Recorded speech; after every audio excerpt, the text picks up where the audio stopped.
বাপ, সোশ্যাল মিডিয়ায় ভাইরাল হয়ে গেছে এই ছবি। কি করছে সোশ্যাল মিডিয়ায়? এটা তো আসছে এই বোধহয় চলে এলো।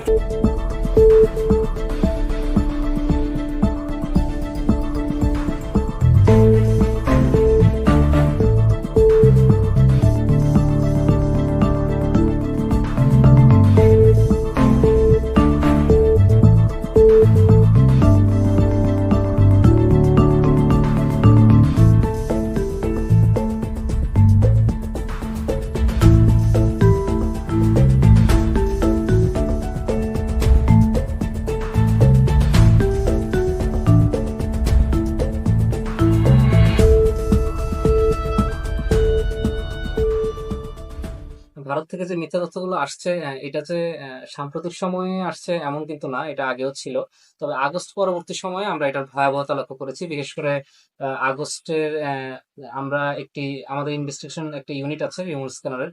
আমরা 50টা এক্স অ্যাকাউন্ট খুঁজে বের করেছিলাম, যে অ্যাকাউন্টগুলোর প্রত্যেকটাতেই অন্তত একটা পোস্ট আমরা পেয়েছি, স্যাম্পল হিসেবে খুঁজে পেয়েছি, যেগুলোতে হচ্ছে আগস্টের ঘটনাবলীর বিভিন্ন ফুটেজ, বিভিন্ন ভিডিও, তথ্য এগুলোকে সাম্প্রদায়িক রূপ দিয়ে প্রচার করা হচ্ছিল।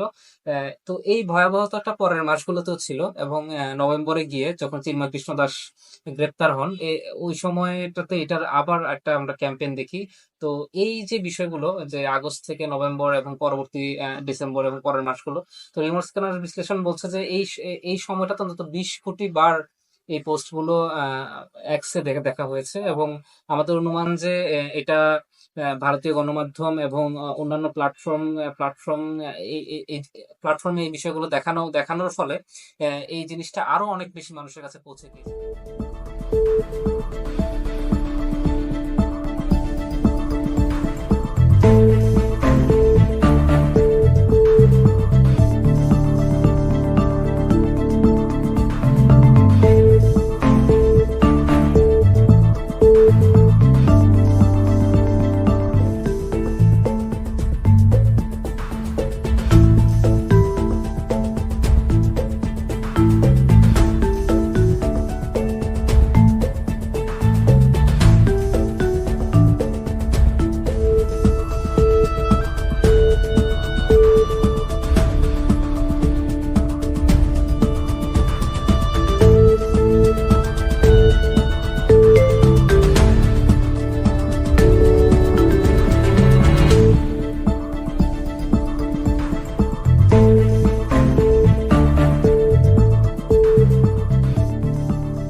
ভয়াবহতাটা এজন্যই হচ্ছে বেশি যে মূলধারার গণমাধ্যমে এই বিষয়গুলো প্রচারিত হয়েছে এবং নিয়মিত ভিত্তিতে প্রচারিত হয়েছে।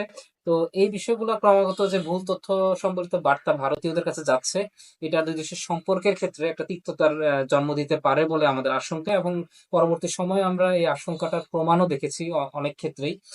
তো এমনকি এটা দুই দেশের নিরাপত্তার জন্য একটা শঙ্কার কারণ।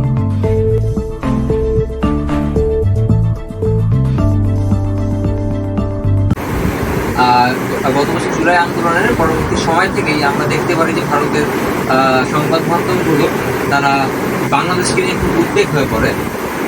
তারা তাদের ভারতের জাতীয় সংবাদের সাথে সাথে বাংলাদেশকে প্রাধান্য দেওয়া শুরু করে।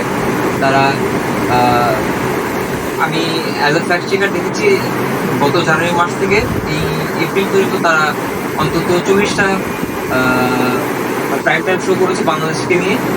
তার মধ্যে 20টাই ছিল ভুয়া এবং বাংলার তথ্যের উপর ভিত্তি করে, এবং তারা এমন কিছু ভিডিও ব্যবহার করেছে যার মধ্যে অধিকাংশই ভারতের নিজস্ব নিজেদের ভিডিও, কিন্তু তারা খবরের প্রচার করেছে এটা বাংলাদেশের, এবং বাংলাদেশে যে জঙ্গিবাদের উত্থান হচ্ছে তারা বারবার এই কথাটাই প্রমাণ করতে চাচ্ছিল।